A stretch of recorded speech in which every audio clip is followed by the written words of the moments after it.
We'll begin in a couple of minutes. We've got 2 minutes to 1. Just wait for a few more people to join.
Good afternoon, everyone. My name is Vaishali Budigay, and I'm the MC for this afternoon's forum. My background is as a physiotherapist, yoga teacher, and sound healing practitioner. And I'm also a proud ambassador of the Multicultural Association Foundation of Australia. So we begin today's proceedings by acknowledging the traditional and original owners of this land, and I pay my respects to their elders past, present, and emerging. I also extend this respect to any Aboriginal or Torres Strait Islander people here with us today. On behalf of the Mental Health Foundation Australia and our chairperson, Mr. Vasan Srinivasan, I would like to welcome and thank each and every one of you for attending our Youth Suicide Prevention Forum. Suicide prevention is a topic close to my heart, as my husband unfortunately took his own life in July 2019 after battling depression for over a decade. National Mental Health Month is an initiative of the Mental Health Foundation of Australia to advocate for and raise awareness of Australian mental health as a community. The Mental Health Foundation Australia's National Mental Health Month is unlike many other mental health awareness campaigns. It aims to bring all Australians together in a nationwide conversation about mental health, and we aim to maintain this conversation for an entire month and beyond through a series of various mental health and related events. National Mental Health Month is a program that the MHFA is extremely proud of, and we intend to reach out to and educate as many Australians as possible to help reduce stigma and facilitate positive and non-judgmental discussion surrounding the important topic of mental health in Australia. With 1 in 5 Australians experiencing a mental health illness, it is time we give mental health its due attention, and that is exactly what the MHFA is wanting to achieve. Throughout this month, many events have been organised in each state and territory of Australia, aiming to attract and unite Australians of all ages and backgrounds to raise awareness of the need for better mental health for all.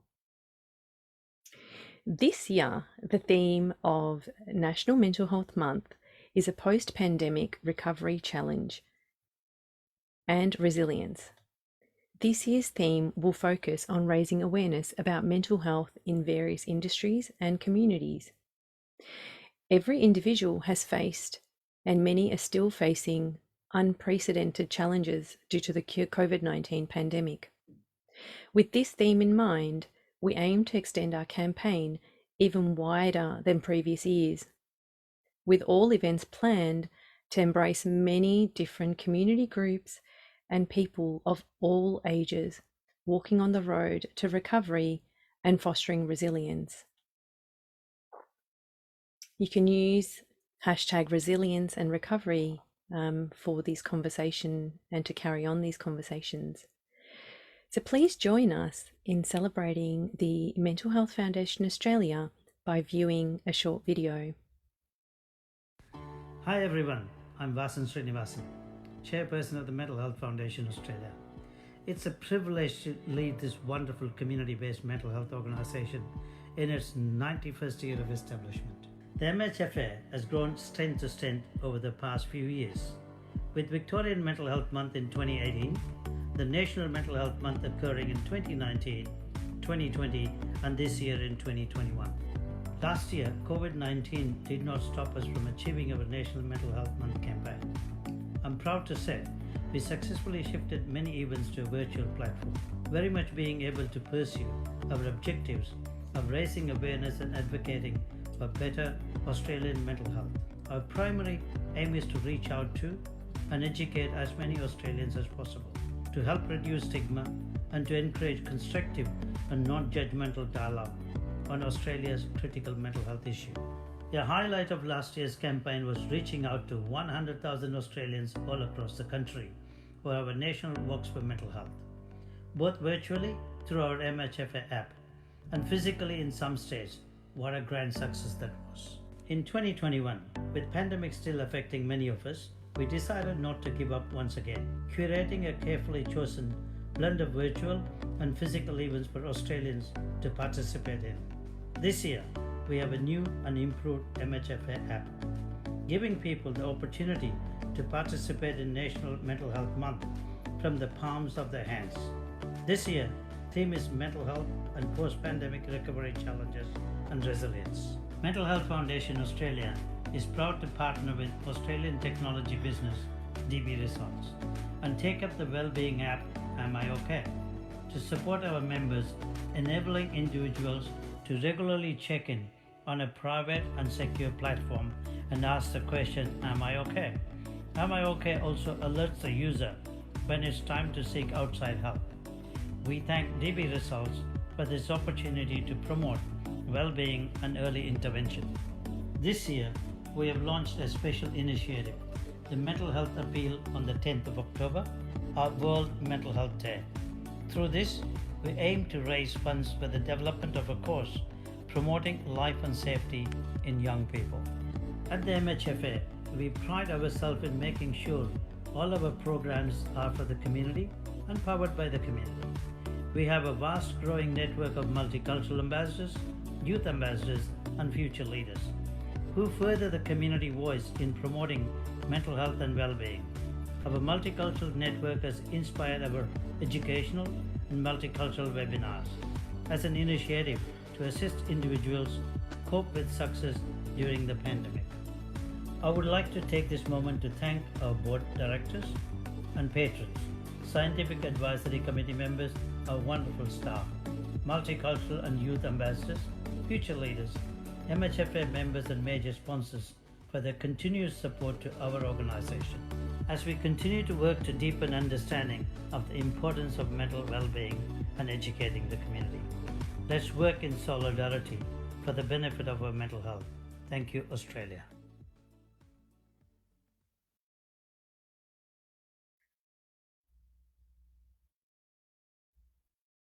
I would now like to invite Martin Krupacia, Youth Ambassador of the Mhfa.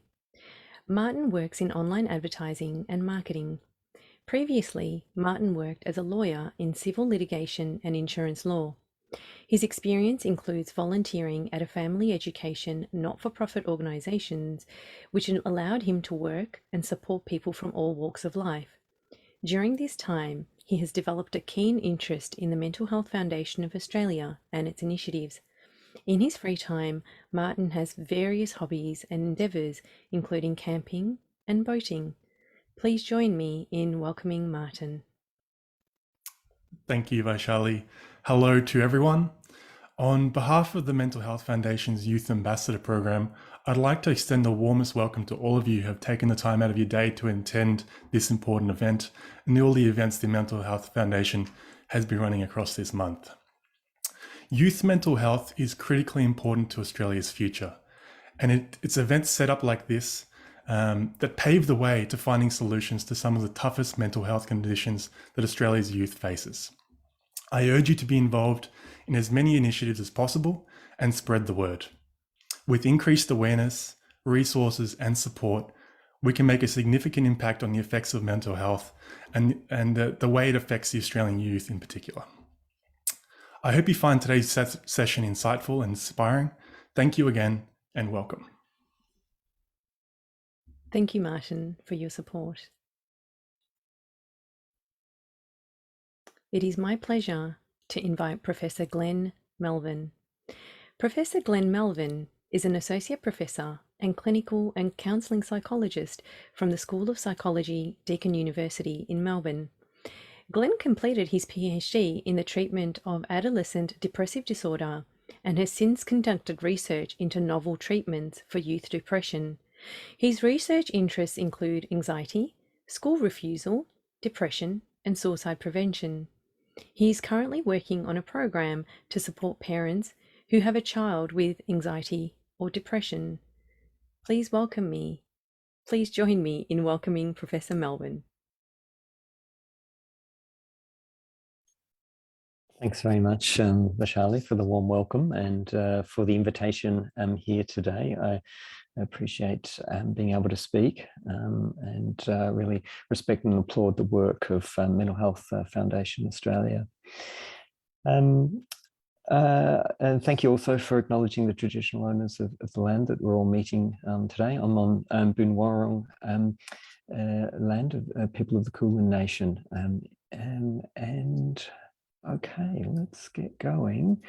I've prepared a short presentation on the topic today and would like to speak. Is that showing all right, Vasali? Yes. Yep. Oh, good. Okay, great. All right, very good. So I'd like to speak today on how digital technologies can support adolescents at risk of suicide. I thought, well, I could start with the usual facts and figures around youth suicide, but maybe people are already aware of this issue.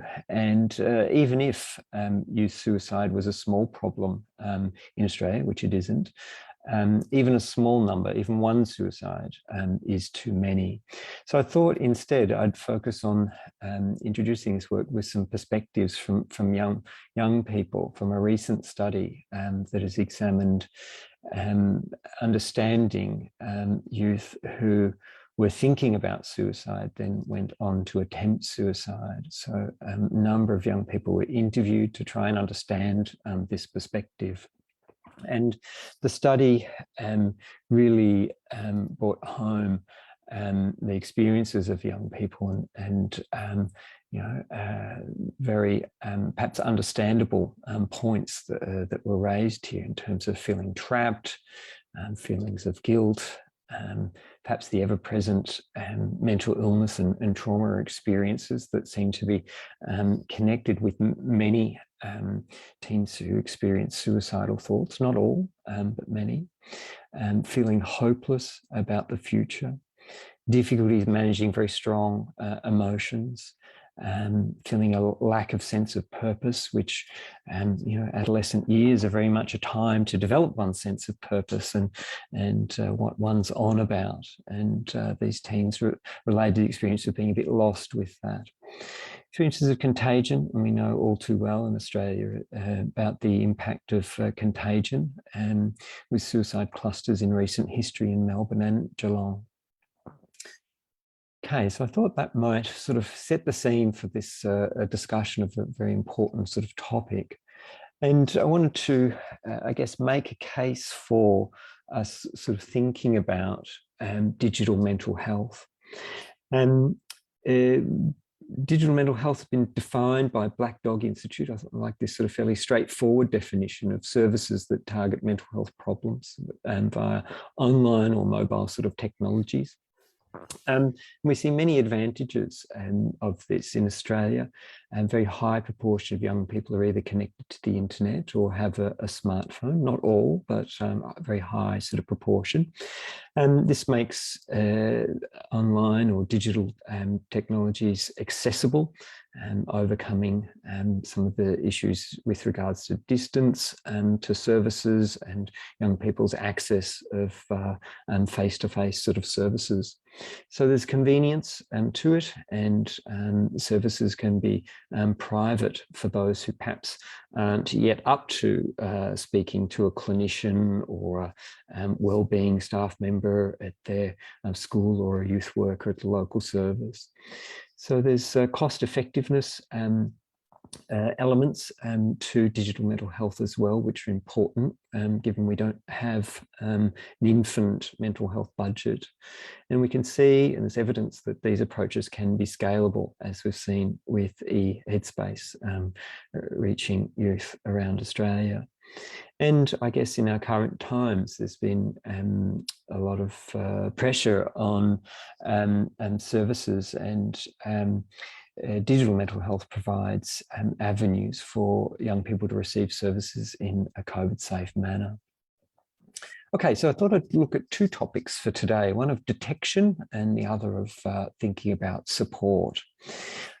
Detection, well, I guess the key issue here is that young people who are suffering from mental health problems and experiencing thoughts and urges for suicide can be missed. That's sort of, I guess, widely known, and there's some good programs around skilling up young people on how to speak about these sorts of issues and support peers reaching out for assistance.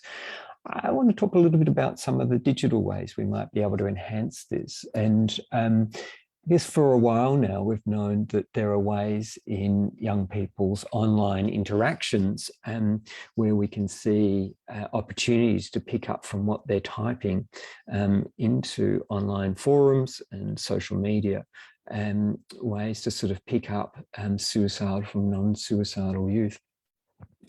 And some recent sort of research has shown that this can be done quite accurately in online sort of forum posts. And this allows deployment of supportive sort of messages or responses. And probably where we need to do more work is understanding how better to connect those young people who have perhaps been flagged as being at risk, to help move them into more supports. Instagram, as you'll know, perhaps more a social media, not so much focused on text, but images. And there was one study recently published, didn't show that they were able to focus or be able to distinguish between suicidal and non-suicidal posts based on the text. But other work has looked at filters, not so much for suicide, but for depression, and found that for young people who were experiencing depression, they're more likely to use these sort of dark, more somber filters.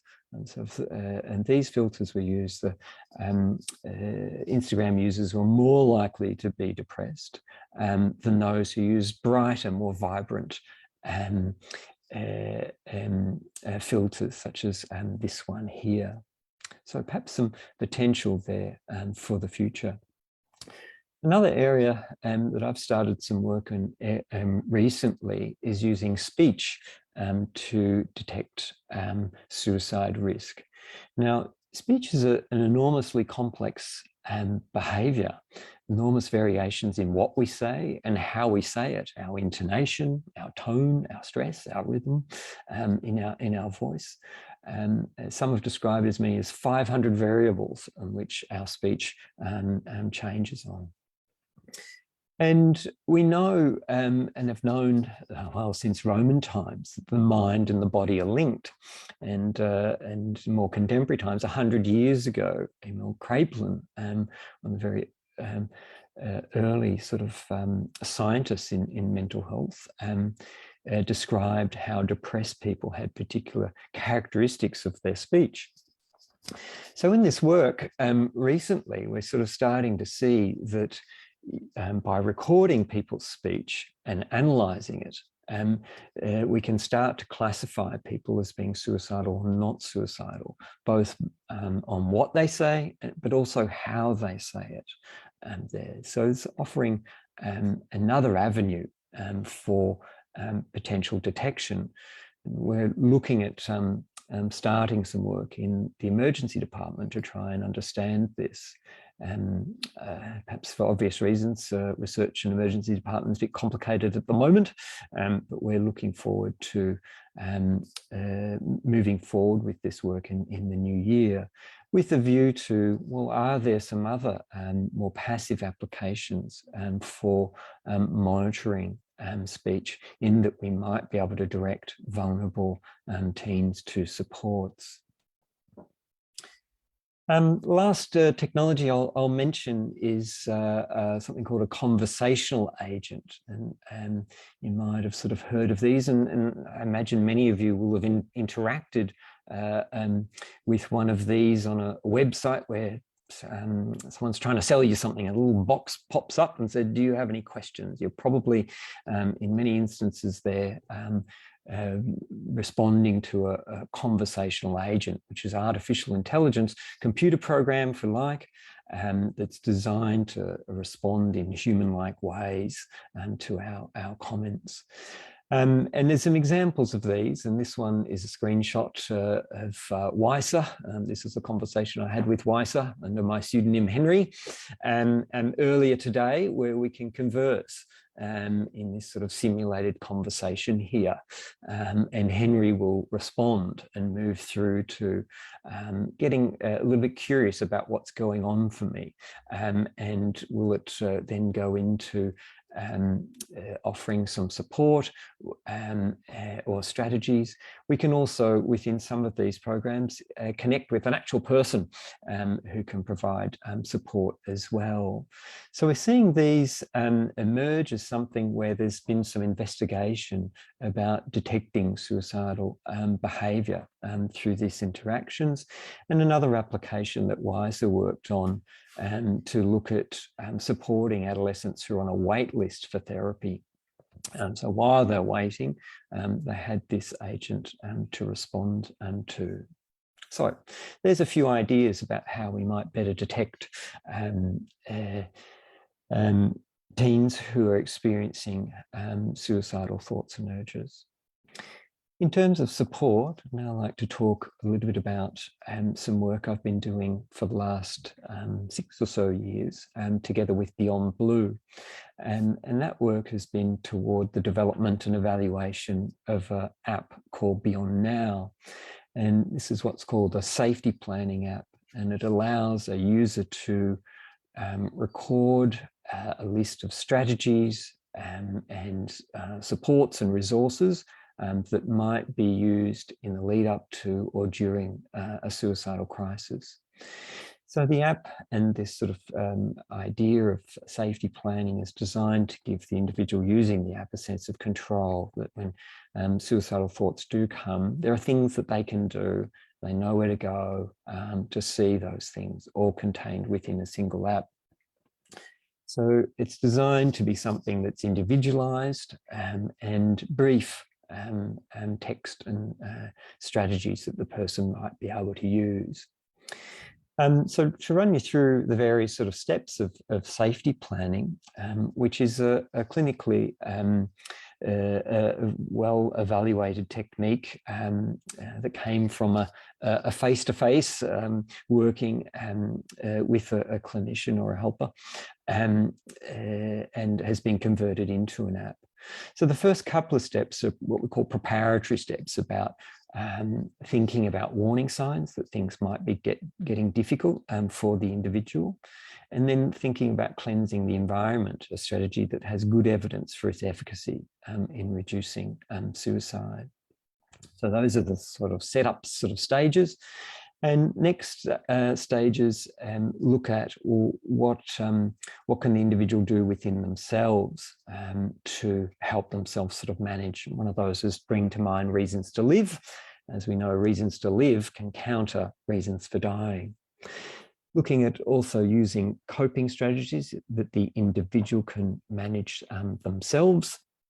And then if these sort of self-directed strategies don't work, who are the supports and resources that can be called upon?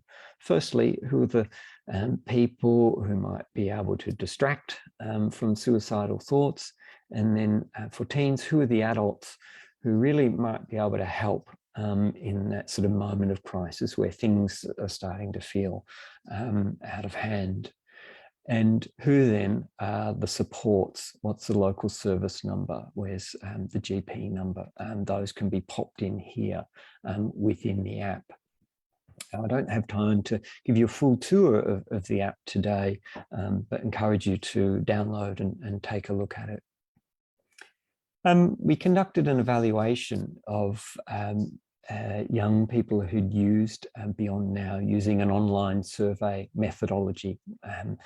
So users of the app could click on a link within the app and it would take them to a survey so they could share a little bit about their use. And we were able to have input from 371 Australians. And what they told us was the vast majority completed their plan on their own. This kind of surprised us at first, as we thought this was, safety plans were something that was done between a clinician and a client, or a doctor and a patient. So, this wasn't necessarily bad news. This is perhaps meaning that many young people who perhaps haven't accessed a support are able to access this and hopefully sort of gain some support. Perhaps being digital natives, the vast majority found Beyond Now to be quite easy to use, and more than 80% reported that it was at least somewhat useful for them when experiencing suicidal urges or thoughts. We asked young people why they looked at their plan, and I guess we were thinking a few things here. I guess wanting to know if people are using it sort of when they're noticing their warning signs. This is the ideal time to intervene, when things are sort of first notice that things are not where they should be. So we saw that, and people were also using it when suicidal, but people were also using this just for, having a bad day and helping to regulate or manage their mood. We also saw that a very small proportion shared their plan with someone else. Now, it's ideal that someone else has a copy of your plan, particularly if they're listed in that plan, so then they can understand where things are at and what might help in that really tough time. The other thing we did was, with the young people who participated, we asked if we could have a look at what was in their plan. Very little is known about what people actually write in their safety plans. And I just want to present one aspect of this, of reasons for living. So we did a bit of what's called a thematic analysis and trying to draw the entries into this section into various sort of themes. And the number one most endorsed theme for reasons for living was family, friends, significant other people, and pets. Well, we couldn't tell who are human and who are pets, and we know that pets can be an enormous support for people when they're feeling vulnerable. So we put those together, and there's some quotes from young people. Their leisure and enjoyment. So these sort of varied from sort of simple everyday pleasures and through to sort of aspirations for the future, which was a common theme across a number of the themes. As you'll see, a number had roles or part-time jobs or even career-related goals they wanted to do, wanted to join the paramedics, wanted to join the military, wanted to contribute through their career. We also saw religion and spirituality for a smaller proportion. Some entered self kind of statements around empowerment or belief in their worth as well, which was encouraging. Others offered reasons for not dying, which sort of is a roundabout way of putting things, though often served as powerful deterrents, I think, for some of these young people. It would be crap for others, it would hurt others if I was to die, miss out on things in the future. And encouragingly, and unhelpful is probably not the right heading here, but from those hundreds of young people, we only found one entry in this sort of category that we thought wouldn't be terribly great to sort of see that. It might have been the case that this young person had nothing there, which we need to sort of respect and try and understand. But it really showed that people did really engage with this strategy in a very helpful, meaningful kind of way. Okay, so I'll wrap up, and I just wanted to sort of note future challenges sort of in this area. It's not necessarily sort of straightforward. Digital technologies need a lot of maintenance and continued sort of investment. Whilst being potentially cost effective and so forth, an app needs to be updated. So, you know, when there's a new phone with a bigger screen, it needs to be able to adjust to that. And we need thorough evaluation. And of the tens of thousands of apps that are available, very, very few of them have much evidence of their efficacy. And we need to think not about Australian youth as one homogenous sort of group, but also minority groups and their particular needs through digital health solutions. We don't have great ways to say whether an app is very good. They're not regulated. There's not really much in the way of approval processes or endorsement. And I guess while this is sort of being sorted out, we've got our federal government Head to Health site, which has some apps on it, which government have endorsed. And also, when we're talking tech, we also need to keep an eye on data and security, privacy sort of issues. Where's the data going, particularly for young people? So I think digital health offers many sort of possibilities, support young people who may be struggling with suicidal thoughts. And I think we're starting to realise the potential of some of these options with a lot of research and development sort of currently underway. Well, we need investment to determine the effectiveness and the safety of these technologies and to ensure that they're deployed ethically. So thank you for your attention. I hope that was a useful, brief sort of summary of some of the things going on in digital health. Thank you.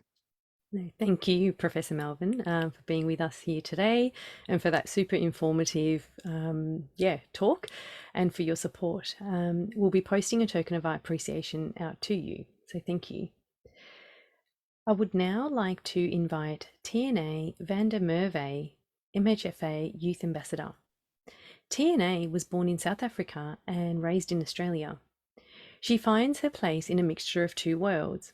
The traditional Afrikaans Boer farmer, who lives a relatively simple and modest life off the land, and the vibrant Aussie Melbourneite, who enjoys her soy chai latte with a dash of honey at the Indie Underground Vegan Cafe of the month.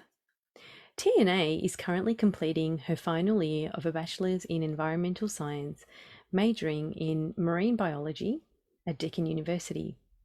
All her personal, social, and career goals in life point towards the same simple idea, that while she's alive, she'll strive to make tiny changes to Earth. Please join me in welcoming TNA.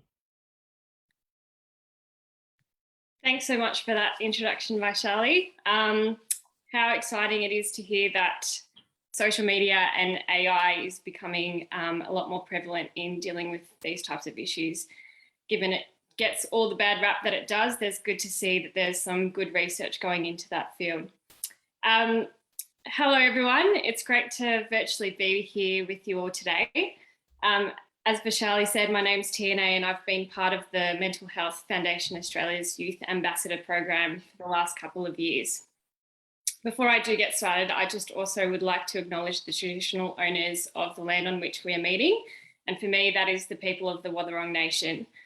I'd also like to recognise that the topic of this forum today is particularly relevant to our Indigenous population, who are very much overrepresented in the number of suicide deaths in Australia each year. And I think keeping that at the forefront of this broader conversation is so important on our path towards reconciliation. I'm very honoured to be here today to share with you a little bit of my experience with suicide and to also introduce you to a snippet of my partner Rob's story. So Rob took his own life in July 2019 after surviving with anxiety and depression for well over a decade.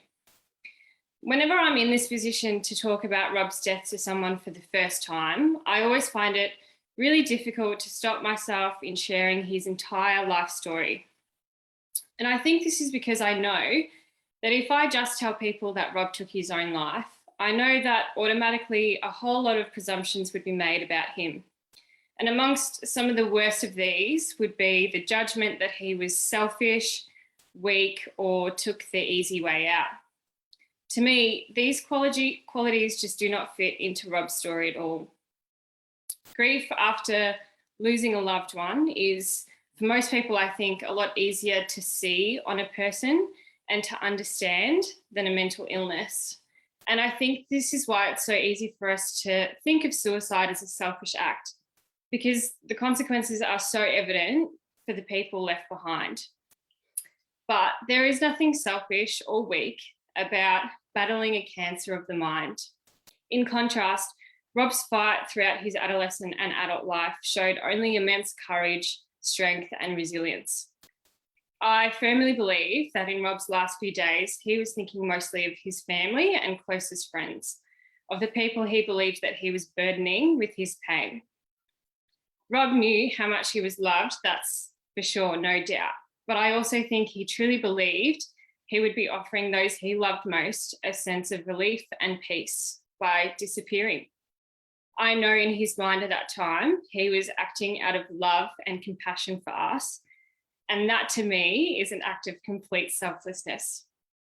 For me, it's so important to let him have that, to make sure that I live my happiest life for him now and let myself feel that relief and feel that peace that he is no longer battling and I no longer have to worry about him. So that leads me on to what for me has been one of the greatest gifts to have come from my own grief. The immediate months following Rob's death, I was in a desperate search for answers, trying to find any way to explain what had happened and quickly get back to a state of normal. It took quite some time for me to understand that things were never going back to the way that they were and that my life had been changed forever. And though this was terrifying at first, I've since learned to embrace it. Realising that this change, though arising from a horrible trauma, doesn't need to be a bad one. We've all heard a lot about post-traumatic stress disorder, and anyone who has lost a loved one to suicide is likely to experience this in varying degrees. But there is also something called post-traumatic growth. Rob's death has taught me so much about the way that I want to continue to live my life and the person that I want to be. It has given me an ability to connect with family and friends and even complete strangers on such a deeper level than I have ever been able to before. And it's opened up a way for me to feel empathy for people with opposing beliefs and challenging circumstances. In this way, the impact that Rob had on my life will forever live on in the tiny changes that I can now make on other people's lives because of him and this experience. So with so much good coming out of sharing our own lived experience, it shouldn't really make sense as to why we still find it so difficult to talk about suicide. The judgment and assumptions still surrounding mental illness and suicide very much still feed into the stigma and shame that prevents many young people in speaking up. Shame can be lethal, and it depends upon a person buying into the belief that they're alone or that they're wrong. But shame can only exist in silence, and that is why one of the best things we can do for suicide prevention on an individual level is to normalise the conversation. In the 2 years before he died, Rob posted regular videos on his social media feed delving into his experience living with mental illness. These range in topics covering everything from describing his own social anxiety and fear of not fitting in, his ups and downs with medication, his struggles with body image and obsessive eating and exercise, to even tips on taking cold showers, meditating, and practicing mindfulness. Rob's raw honesty, openness, and vulnerability in making these posts not only offered him a space to offload, it allowed others to feel less alone. And it sparked a conversation amongst his community that still continues to this day. Simple initiatives like this that hold space for vulnerable conversations in our homes, in our schools and workplaces can have such an instrumental effect on how we view and manage mental ill health and suicidal ideation, and that consequently saves lives. The fear is sometimes maybe that we don't know the right words to say, or that we might be putting ideas of suicide into people's heads. But the evidence is so clear that talking about suicide to someone who is contemplating, and more importantly, listening to understand and support without judgment and without blame, dramatically reduces the likelihood of that person taking action. Talking about suicide is a means to understand, to heal, to connect, and to prevent. Thank you so much for having me here today and for providing me with the platform to share my experience, and ultimately for giving such beautiful meaning and purpose to Rob's life. I'll send it back to you now, Charlie. Thank you, TNA, for sharing your personal experience. It sort of, very touched my heart and teared me up, because it's an identical story that I share with you of having lost my partner in July 19 to suicide, and all the community work he was involved in. And it's sort of so anyway, it's very close to my heart. So MHFA will post a token of their appreciation to you. So thank you so much for that, sharing your vulnerable story. Thank you. I would now like to invite Hayriye Yuluka, Principal Lawyer and State Litigation Leader at Maurice Blackburn and Leader of the Victorian Multicultural Ambassadors at the MHFA. Hayriye is a Principal Lawyer and State Litigation Leader for Victoria, practicing in superannuation and insurance litigation at Maurice Blackburn. She was admitted to practice in 2010, working in workers' compensation and pursuing common law and statutory benefits for clients. Hayriye commenced working for Maurice Blackburn in 2011 and has practiced solely in superannuation and insurance since 2012. She's passionate about keeping insurers and trustees accountable, especially where they illustrate poor conduct and operate in a manner contrary to the interests of her clients. Please join me in welcoming Hayriye, who has a very special announcement for us. Thanks so much for that really warm welcome, Vaishali. And thank you very much to Tioni for sharing, for being so brave in sharing your story and being vulnerable with us today. I can't thank you enough for that really powerful message and really pragmatic tips for people that might be interacting with someone that is contemplating suicide. And also to you, Vaishali, too, for also being vulnerable with us today. I think that that's the best thing that we can encourage people to do to really to promote awareness of this issue. And I also really enjoyed Professor Melvin's talk earlier, and in particular the use of technology in a positive way to connect with young people. Before I start, I want to firstly acknowledge the traditional custodians of the land on which we gather, live and work, and pay my respects to their elders past, present and emerging. In my case, those are the Wurundjeri people of the Kulin Nation, and I also want to extend my respects to any Aboriginal and Torres Strait Islander people here with us today. I'm honoured to be here today, firstly, wearing my MHFA cap as the Victorian Chair of the MHFA's Multicultural Ambassador Program, and as a principal lawyer at Maurice Blackburn Lawyers. I'm a person who all too often interacts with young people who've been struggling with mental illness. Some people find that they are unable to continue working, and in many cases, people have been struggling with mental illness from childhood. We know that suicide is the leading cause of death in young Australians, and in 2018, 15% of those who died by suicide were below the age of 25. This obviously indicates that many young people are suffering from a range of distressing mental health problems and difficulties, And I'm really proud that MHFA recognises the necessity for universally available and effective prevention, early intervention and resilience building programs.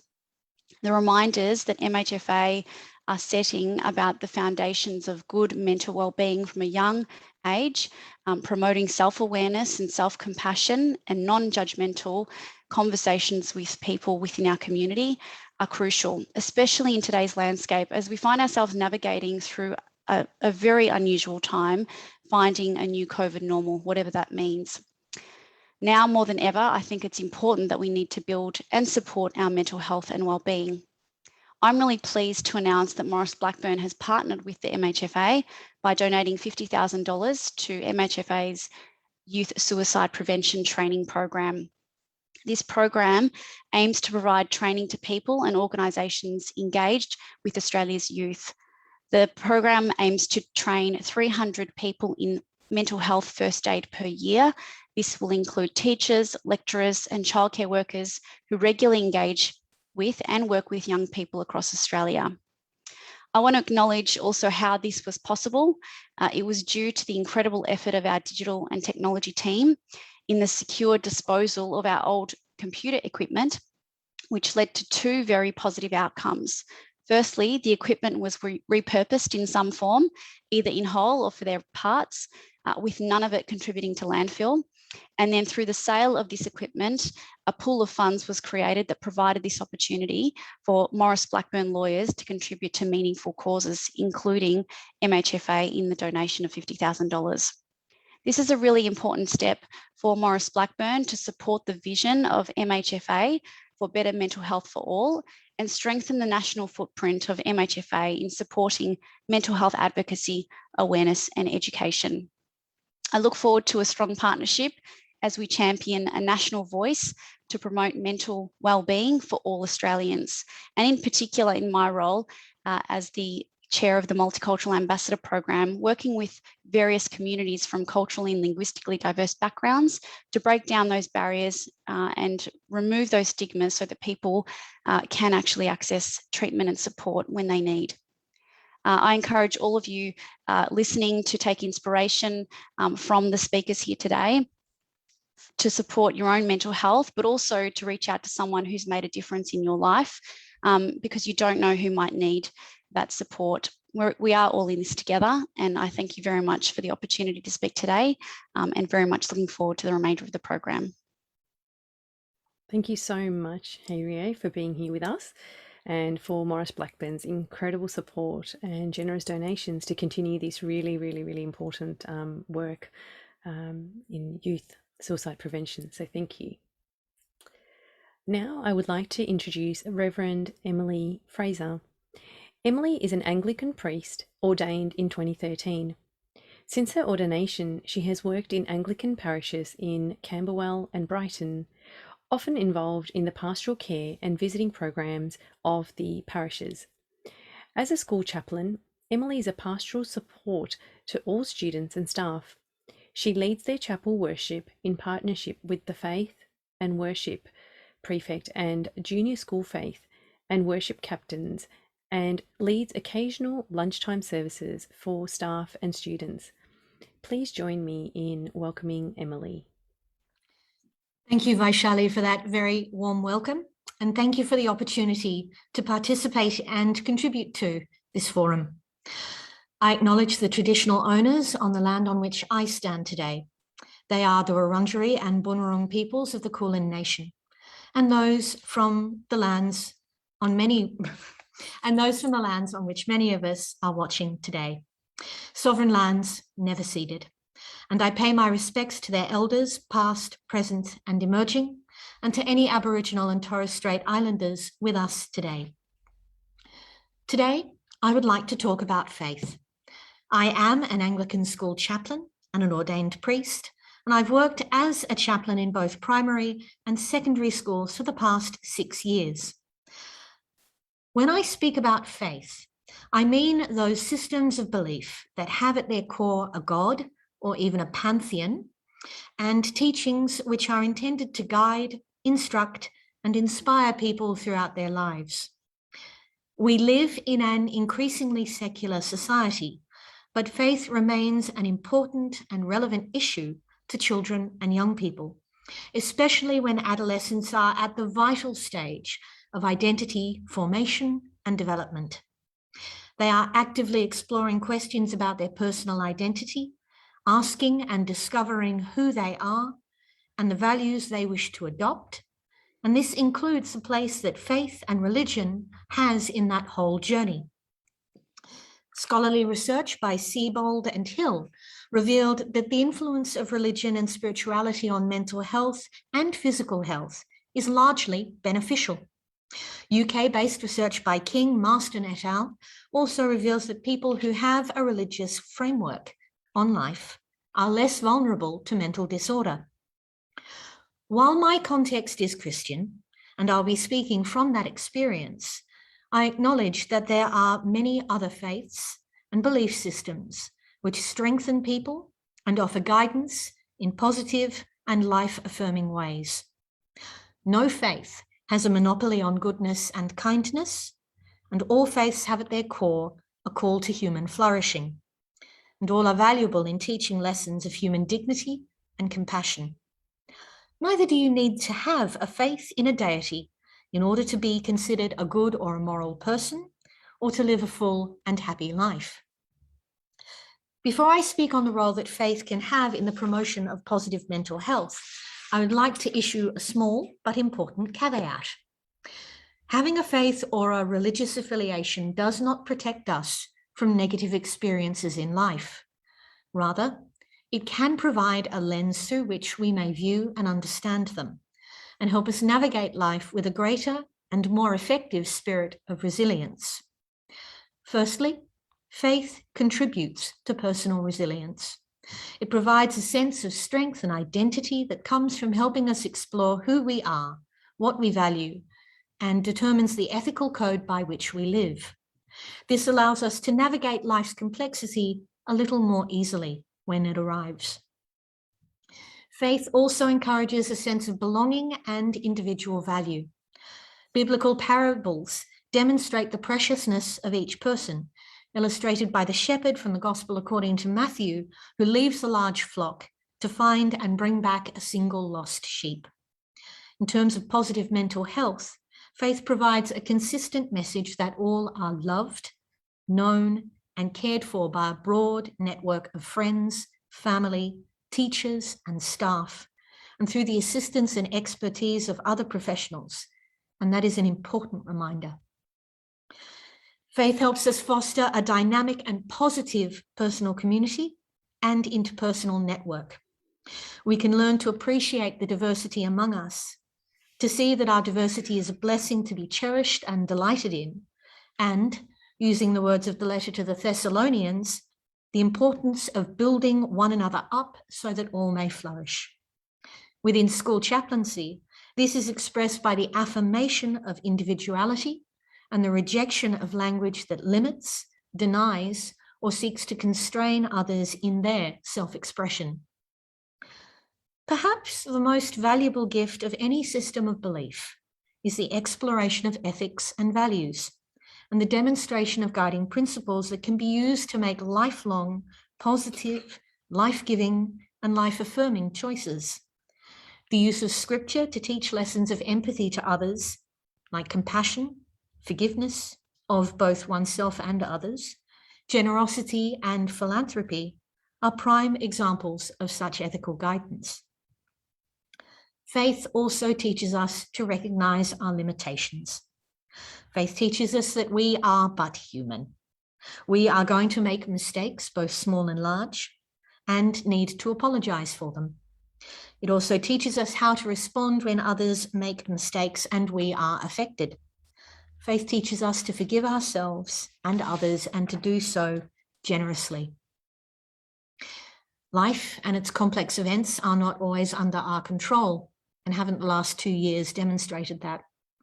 And to be able to see and place those events in times of context is a gift of faith, allowing us to express our hopes and allay our anxieties through acts like prayer and meditation. Faith also teaches us that sometimes things are beyond our abilities and we need to seek help. either for ourselves or to support someone in seeking the help that they need. Faith teaches us that we are not alone, and we need not be alone in dealing with life's challenges. The church also has an important role as an institution advocating for good mental health. As part of Mental Health Month, St Paul's Cathedral in Melbourne published 5 suggested activities on its Facebook page to help focus on positive mental health in both small and large ways. They included prayer, safely lighting a candle and praying for hope, faith, and strength, especially in times of uncertainty. Simply spending time in quiet, thinking and reflecting is important in establishing and maintaining a sense of inner peace. Second, talk. Talk about how you're feeling with people you trust, either in person, over the phone, or online. When we talk and share how we're feeling, it lightens the load we're carrying. And when someone talks to you about how they're feeling, listen. Third, focus on the things you can change and respond to. And don't fixate on the things that you can't.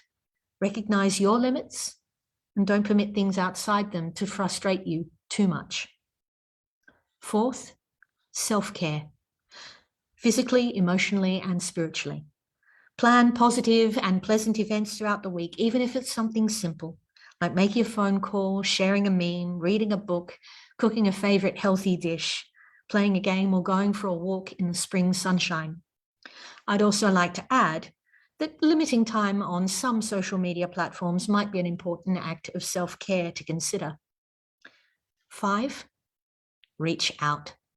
Reach out to others that you care about if you think they need help, and reach out if you need it. A smile, a kind word, or a letter, or an email can brighten someone else's day and are lovely to initiate. Also, know how important it is to reach out to someone when you are in need, and make it someone you trust. In conclusion, faith of any kind should focus on those things that build us up individually and as communities. It should teach lessons which are affirming and allow us to see the good we can do and the positive influence we can offer those around us. In that way, we continue to harness faith and religious belief as a tool by which we improve our mental health, support those around us, and live well long into the future. Thank you. Thank you for being here with us today, Emily, and your, the power and the gift of faith, prayer and meditation, and all those wonderful self-care tips. So important to incorporate as many of those, I think, as possible, as often as possible. So thank you for that. We'll be posting a token of our appreciation out to you. So thank you again. I would now like to invite Rachel McKellar, Indigenous Mental Health Coach, Indigenous Services, Independent and Assisted Living from Australian Unity. Rachel has worked considerably within community pharmacy roles and completed a Bachelor of Nutrition and Dietetics in 2017. Following this, she went on to work as an accredited practicing dietitian in the Townsville community. Her time there was spent working closely with the Department of Veteran Affairs and Indigenous clients. She currently works virtually as an Indigenous mental health coach within the Healing Minds team for Australian Unity. She is honoured to be part of the Healing Minds program and have clients feel comfortable enough to share their stories while walking alongside them to support them along their wellbeing journey. Please join me in welcoming Rachel. Thank you for that intro, Vishali. So good afternoon, everyone. My name's Rachel. Before I get started today, of course, I'd like to begin by acknowledging the traditional owners and custodians of the land on which I work and live, and that is the Turrbal people up in Queensland.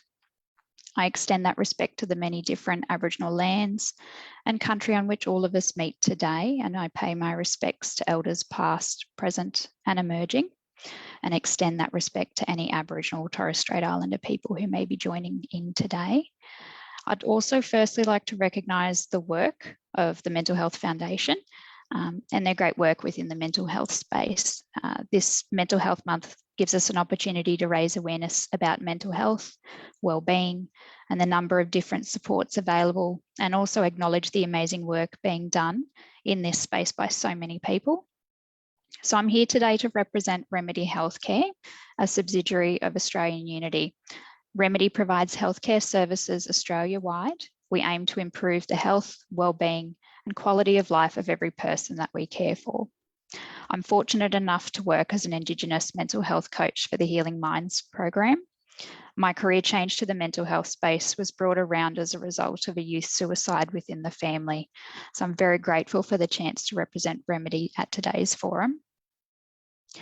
In 2016, Remedy launched the MindStep program, a telephone-based cognitive behavioural therapy coaching program. It was the result of a global search for best practice interventions for anxiety and depression. Over the past 6 years, we've helped thousands of people improve their mental health. We work with people to articulate their concerns and then learn strategies to work through them. The tools learnt can help with low mood and high stress in future situations too. MindStep has had academically published results showing very pleasing outcomes. In 2020, Healing Minds began. It's a social and emotional wellbeing coaching program specifically for Aboriginal and Torres Strait Islander peoples. While it's still in its early days, results to date are promising. This year, Remedy Healthcare announced new mental health partnerships with Tasmania and North Coast New South Wales primary health networks to deliver MindStep and Healing Minds for people with anxiety and depression. So these programs are being provided at no cost to people living in these areas to help with prevention of more serious mental health. So in closing, Australian Unity is a company founded on social values and community contribution. We're committed to building and promoting positive mental health strategies. We recognise and commend the work that the Mental Health Foundation has achieved in this regard, and we are proud to be associated with the foundation.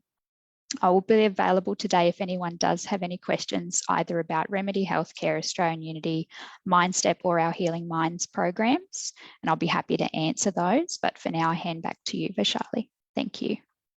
Thank you for being here, Rachel, and for Australian Unity support. A token of our appreciation will be posted out to you. Thank you. Now I would like to invite Veronica Hogan, Multicultural Ambassador at the Mhfa. Veronica is a passionate TV presenter, actress, dancer, and model. She's just finished working on rehearsals at ITV's new studios on the set of This Morning and Good Morning Britain. She is hardworking, confident, and experienced in front of the camera, as well as on stage, and takes directions easily. Veronica brings energy, flair, and a realism to all the work she's a part of and strives to always give her best performance. Please join me in welcoming Veronica.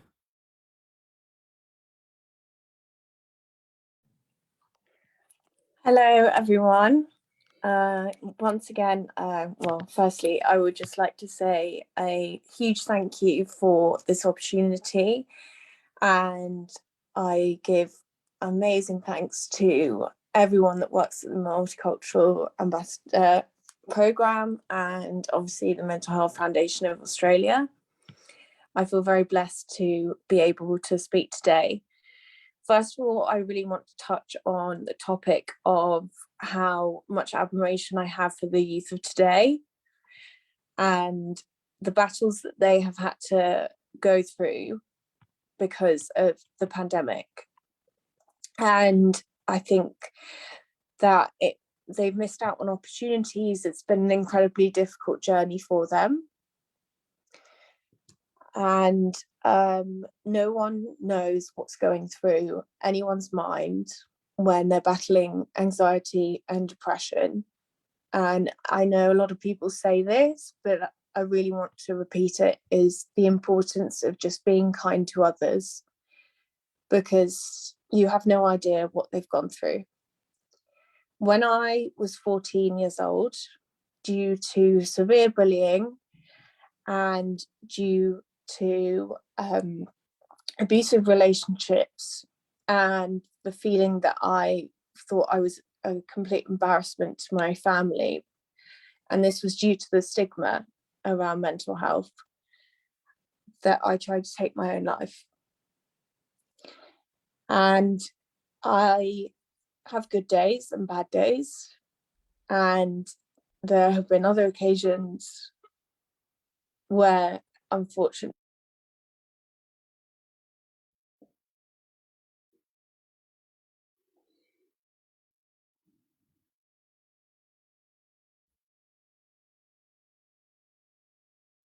Seems we've lost Veronica for the minute. We might just wait for 1 minute and then... Oh, good, she's back. She's coming back. am I back? You are back. Yeah. Okay, I'm so sorry about that. I've had problems with my internet. So yeah, just once again, thank you for the opportunity, the importance of youth suicide, and I have enormous admiration. But yeah, just going back to that topic, when I was 14, I did try to take my own life, and the stigma attached to it was awful. I would have to leave school at lunchtime to go to therapy, and obviously that's not a normal thing. You can't kind of leave school at 14 at lunchtime, and the bullying and everything around it, and it was shameful, and I was always embarrassed. I always thought that I was like built wrong. So yeah, I tried to jump out of a window, and it was one of the most difficult things in the world that I had to battle through. But I think now I'm still here. I got through it. I worked with I had some most amazing psychiatrists and therapists, and they taught me the importance of the RAIN method, which is, say something like, you're proud of yourself, no matter how little it is, and something that you've achieved. Just whenever, it doesn't even need to be something big. And you say that out loud, and like we were touched on in these amazing other talks that we've been lucky to have had today, that it really helps. The importance of self-love is the most important thing. And I just really want to send out the message to any young people that are battling through anything today. If I could go back and talk to myself when I was 14 and say, don't worry, you're going to get through this, I think it would mean so much. So my heart truly lies in the importance of youth suicide and the prevention of it, and just letting people know that they're not on their own. It's a difficult journey, but the bravest thing you could ever do is ask for help. So I send all my love to everyone, young or old. You guys, you should be proud of yourselves for getting through it. And I really, really believe that things are going to get better. So let's just stay strong and stay brave. Thank you so much for this opportunity. Thank you so much, Veronica, for sharing your really, really personal story and your simple but really powerful tips on self-care, and yeah, just knowing that it's not weak to reach out and ask for help. So thank you so much for sharing that with us. Thank you. We will now have a panel discussion about this important topic with our speakers thus far. Please feel free to put any questions in the chat, which our speakers will be directed to. I would like to invite Professor Melvin and Emily Fraser back to the panel and introduce two more panelists. I welcome Mark Bryant, Mark has 13 years leadership in Australian suicide prevention and 20 years working in health communication and media.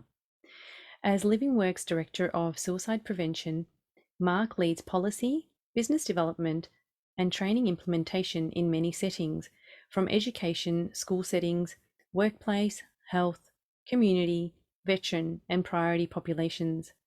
Mark previously led suicide prevention at Every Mind, including managing Mindframe, guiding mass communication around suicide, mental health, and AOD, and established Life in Mind digital gateway and communication charter projects. I also welcome Emily Unity. Emily is a lived experience consultant, peer worker, and mental health advocate. She is also a young queer and culturally diverse person of lived experience. Emily has a diverse portfolio within the mental health sector.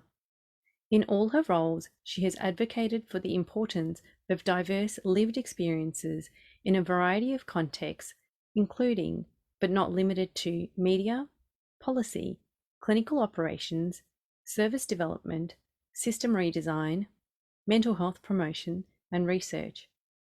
Emily endeavours to use both her professional and lived experience to help design a world for all people, regardless of background, identity, or neurodiversity.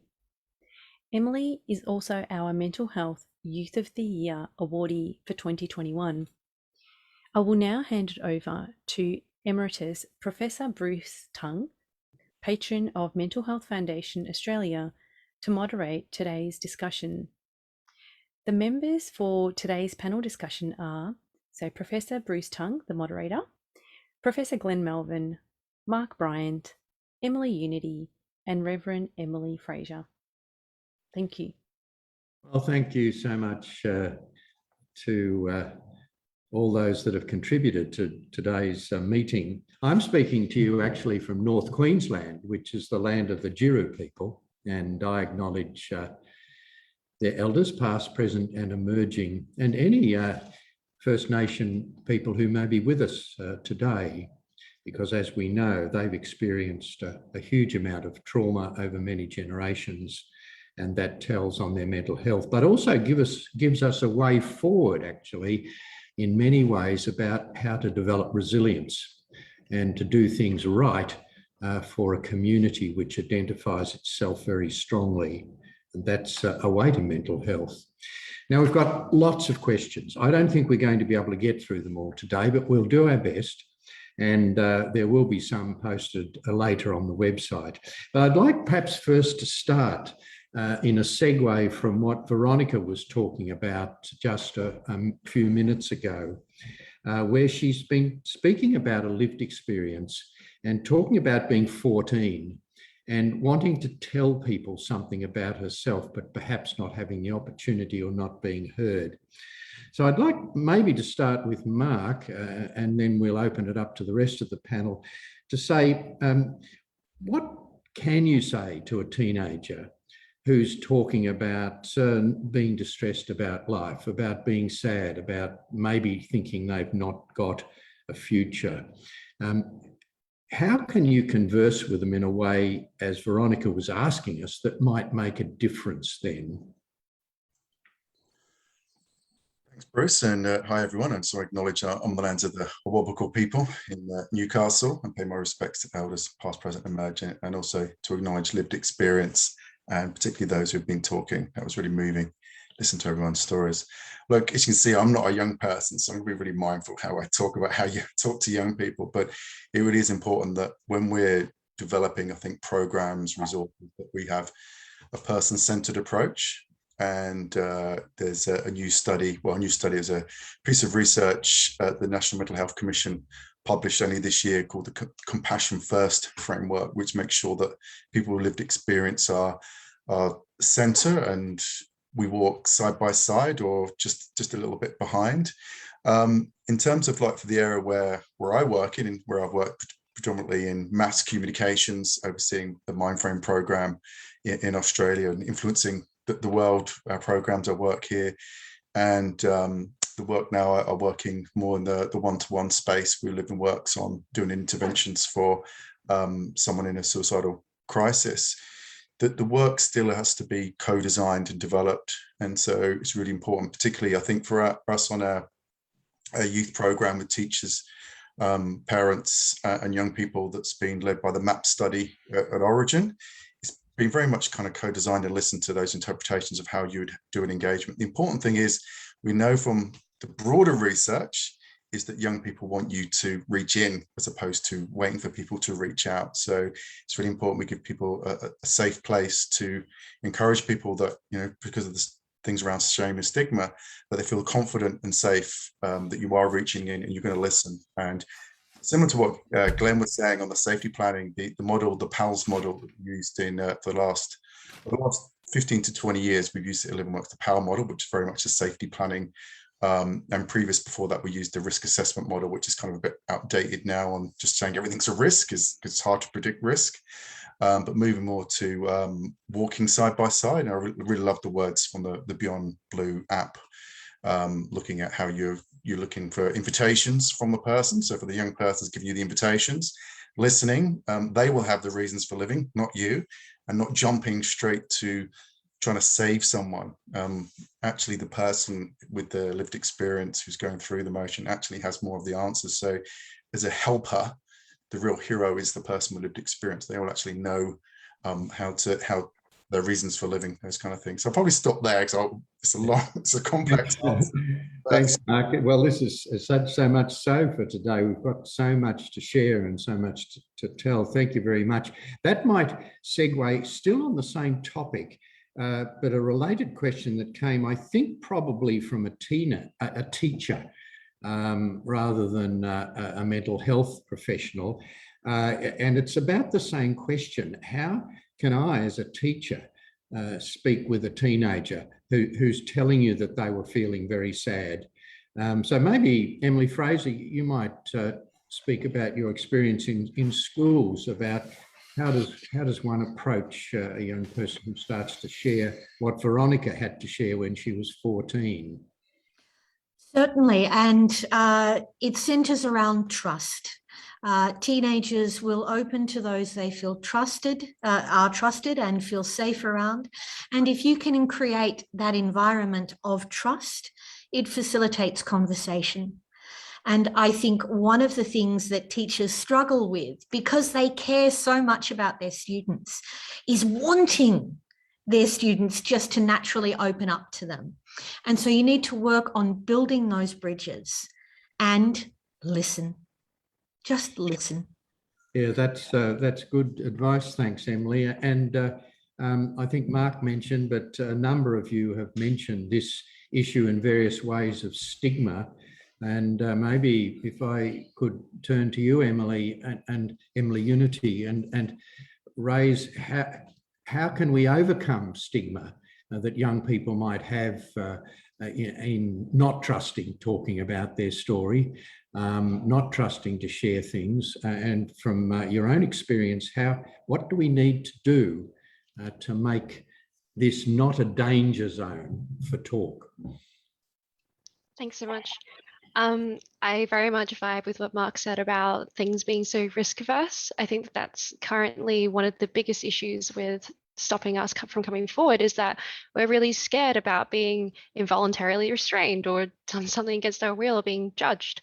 And I think the thing is about, like, very similar to what Emily Fraser said, is to approach us with curiosity and compassion and create trust between us and respect us as expectants of our own experience. You need to afford us something that's called dignity of risk, and that's something that's very much valued in peer work, especially because we know where we're at. And honestly, sometimes we don't expect people to fix our problems. We just want someone to trust us and someone to talk to.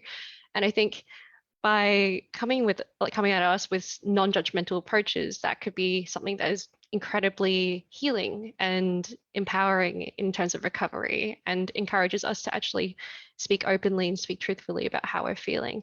That definitely would be the case for me. I think in my personal recovery journey, and this is just me, I'm far from the elected representative for all young people. I think something that would have helped me is someone asking me directly about how I'm feeling, and not immediately trying to fix what I'm feeling or judge me or assume anything. Just keep asking questions and provide me a space where I can elect to talk about things if I want to, or I can just exist with the person. There's so much power in just being there without trying to fix something. Yes, thanks very much. Actually, just while you were speaking, there came up a question about, in our school, we have a youth mental health first aid program. But that actually raises a question that's come up a number of times today. And one questioner here says, there's so much on the internet about how to get help. What do I know is actually helpful? And maybe, Glenn, you could start off this. We've got, well, even today, we've heard about Healing Minds and MindStep. We've heard about mental health first aid. We've heard about Beyond Blue app. We've heard about a lot of programs. Excuse me. So how can a young person actually negotiate this welter of information? I read somewhere, even in Australia, there's something like 120 so-called mental health assistance programs. And that's just the tip of the iceberg. Yes, Bruce, you're right. There's I guess, a bewildering array of resources sort of available, and it is difficult. As I was responding to one of the other questions on the Q&A by text, it's difficult at the moment. I guess we've got a few ways of negotiating this in terms of, we've got the Head to Health website, which is the federal government's digital platform that has, I think, curated some resources there, and there's a dedicated section for teenagers and then young adults as well. So we're seeing sort of increasing sort of support, I think, from federal government in trying to help people negotiate this. I think beyond that, it's really up to consumers to either seek support within their organisation, whether they work for a Department of Education, going through the channels within their organisation to ask others about what is endorsed or used. And then I guess in addition, I think people tend to go with names that they recognise, which is important, that we do have a strong sort of penetration within the community to let people know about what Beyond Blue does or what SANE does. Mark, you want to jump in there? Yeah, like working in this space and developing the Life in Mind. So the Life in Mind digital gateway lists nearly every service. And whilst it's not doing we'll call it an accreditation, Suicide Prevention Australia have a quality assurance accreditation process through QIP. So if your program is evidence-based, you have peer-reviewed publications, you're going to be tested to make sure that the public or funders are providing product that's safe. And that's one of the issues, I think, in Australia, is that many people can develop some awareness program and make it say it's an education and training tool without actually going through the efficacy of a proper research trial or co-design. So I'd urge people to check out the Suicide Prevention Australia quality assurance framework. The other is Beyond Blue does have an accredited approach on their website for programs that go through Monash University. So there is some filter. It's a game for us on our programs for Living Works, working with Origin in the last 4 years. We developed the world's first suicide intervention for young people with training teachers and parents. There's no other evidence-based than it was showcased at the WHO's EASP Congress recently. But there is other programs like Chat Safe, which is an online tool. Many young people don't just have one-to-one, they have group conversation. So it's very important that people are not just following named brands, that they are checking the efficacy of those programs. And we do need more third-party veracity of those programs and keep that knowledge translation. And yesterday it was announced New South Wales government are funding Living Works and Origin to train every high school teacher in New South Wales. That's up to 55,000 teachers, but it'd be part of an ecosystem. It won't just be in a silo going out doing the training, it would be actually part of a broader system of support for teachers, including mental health first aid, which is a really good program for schools as well. Yes, that's very good news, Mark. Thank you. And there's a comprehensive answer from you all about that. I think very good question about how do I know, what can I trust. Glenn, when you spoke, you talked about your research into young people giving you a number of reasons for living, and Emily Fraser also talked about the importance of belonging, and I wonder if we can explore that a bit further.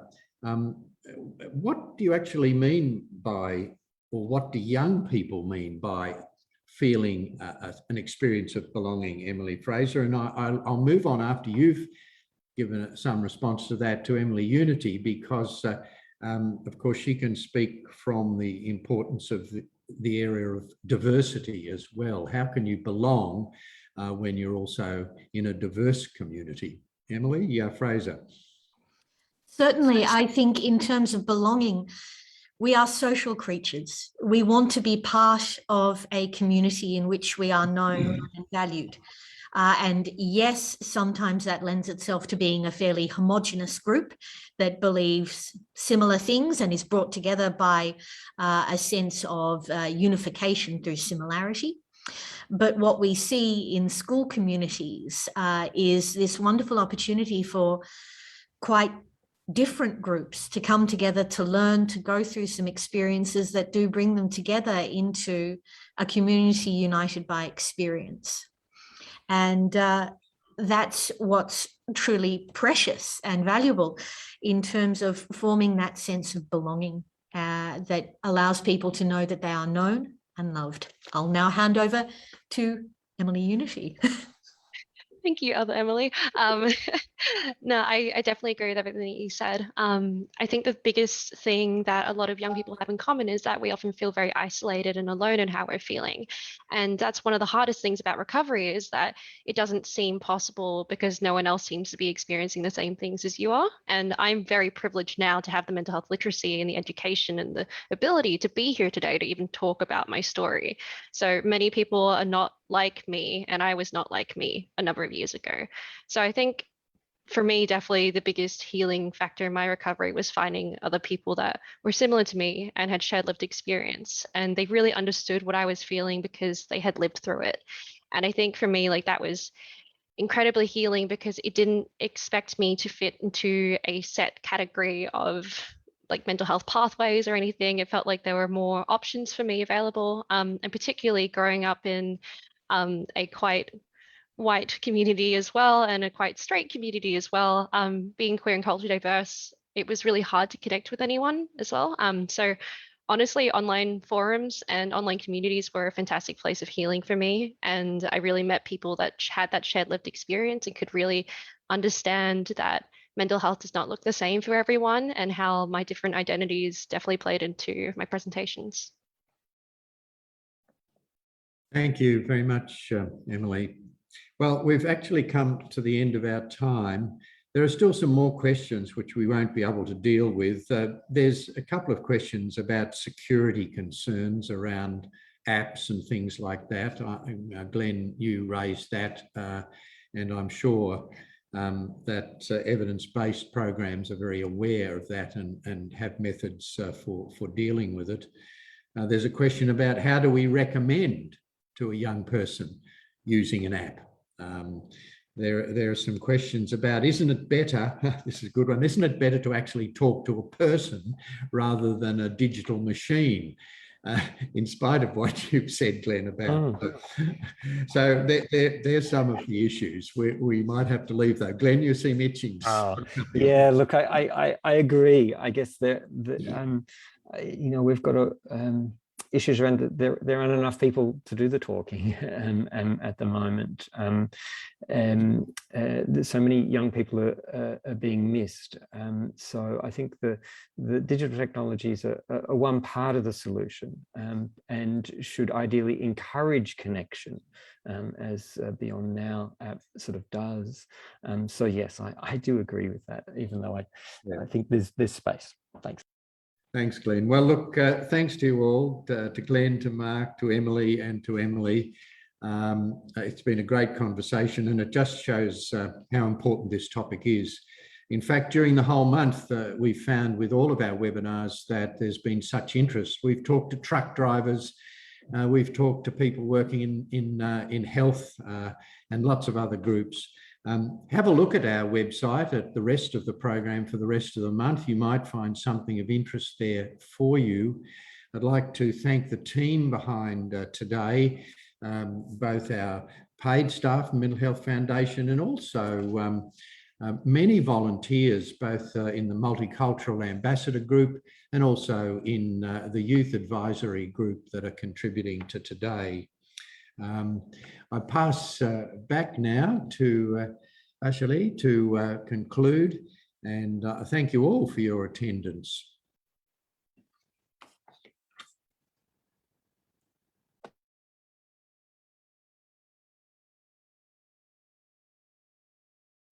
You're muted, Vasily. Thank you. I thought I'd Thank you for that. I thought I'd better mute myself while you were all chatting. So thank you all to the amazing panelists for such a wonderful discussion on this extremely important topic. And I think especially in these completely unprecedented times, challenging times, especially in the last 2 years, I think it's a really, really important topic, and for the amazing, valuable tips. So on behalf of the Mental Health Foundation Australia, I'd like to thank all our speakers for participating in today's event. I'd also like to thank our sponsors, Australian Unity, Chemist's Own, and Foot Solutions, and you, our guests, for your support and participation. Thank you, and I hope that you all enjoy the rest of your day. Thank you for coming.